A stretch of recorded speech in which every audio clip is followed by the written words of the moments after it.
It should have been nothing more than a junk trinket, the kind of thing you win at a county fair and toss into a drawer. But when I slipped that ring onto my finger, I didn't expect a cowboy to show up in my bedroom dead, demanding, and heartbreakingly beautiful. And worst of all, he wasn't going away. I was still drunk on funnel cake and cheap beer that night when it happened. The ring had come from a booth run by some old woman with eyes like storm clouds. She'd pressed it into my palm, whispering, "This one chooses you." I'd laughed it off the way you laugh off fortune tellers and bad Tinder dates. Except laughter froze in my throat when I got home and found him standing there. A cowboy, broad shoulders, dirt-stained boots, and a hat shadowing his jawline. His presence was heavy, impossible to ignore, and I could feel him like the air itself bent around his shape. He said his name was Elias. His voice was low, like gravel dragged across wood, threaded with a sadness that pressed on my chest. He wasn't there to scare me. He wasn't there to hurt me. He was there because the ring bound us. And Elias, as he put it, had been waiting for 100 winters to be set free. Only freedom didn't mean leaving me. Freedom meant love. My love. I wanted to run. Who wouldn't? Some ghost with haunted eyes shows up saying you're his salvation? But I didn't run. Because beneath the fear was something war-shawn ache I hadn't felt in years. A need to believe in someone, even someone who wasn't alive anymore. Elias followed me everywhere. At first, I thought I was losing my mind, leaned against the kitchen counter as I poured cereal, lounged in the passenger seat of my car as I sped down highways. He looked at me with that stubborn cowboy patience, like he'd rope the truth out of me eventually. And the truth was I wasn't okay. I hadn't been since the night my ex left, tearing out of our small town with someone else in the driver's seat. Since then, I'd been a ghost too alive but wandering. Maybe that's why Elias found me. Maybe that's why I couldn't tell him to leave. But love isn't simple, not even with the dead. There were nights I snapped at him. "You don't belong here. You don't belong to me."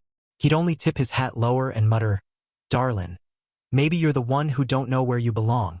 His words stung because they cut too close. The haunting grew heavier. I'd wake up with his hand hovering inches from mine, like he wanted to touch but couldn't.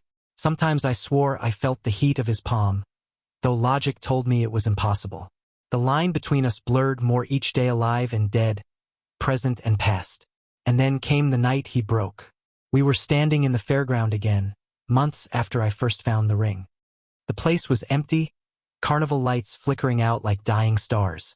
Elias stood there, eyes burning with a grief I could almost taste. He told me about the bullet, the betrayal, how he died with no one left to love him, cursed to wander until someone could see him, really see him. "I ain't asking for forever," he whispered, stepping close enough that I could smell the faint scent of leather and dust. "I'm asking for right now. Just tell me you feel it too." And God help me did. I kissed him. Or maybe he kissed me. I don't even know how it worked. How lips of smoke could feel so real. How his arms could anchor me when they shouldn't exist. But he was there, solid in his need, fierce in his wanting. For the first time in years, I wasn't hollow. The days that followed blurred. We found ways to touch, to laugh, to live in the cracks between reality and whatever magic bound us.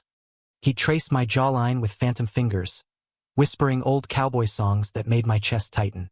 We were a secret, a miracle, but miracles are fragile. The ring began to burn, searing into my skin. Elias grew weaker, flickering in and out of sight. He told me the truth one night, voice shaking. "The more you love me, the more it pulls me away.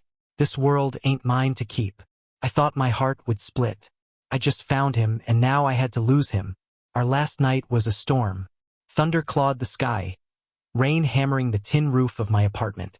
Elias stood there, trembling like the wind itself wanted to tear him apart. I held his face in my hands, swearing I wouldn't let him go. He only smiled, that slow, crooked smile that had undone me from the start. "Don't cry for me, darlin'," he said.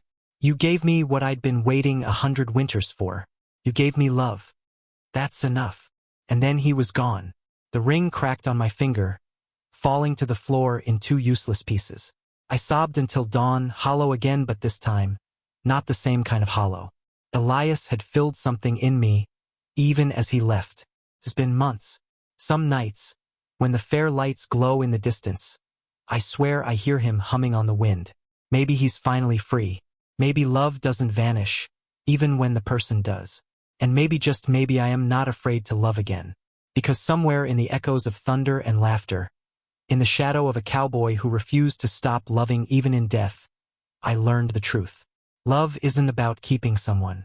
It's about letting them heal you, even if it breaks you.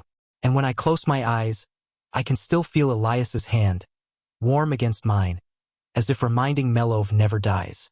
Thank you for listening. Don't forget to like and subscribe to stay updated with the latest videos.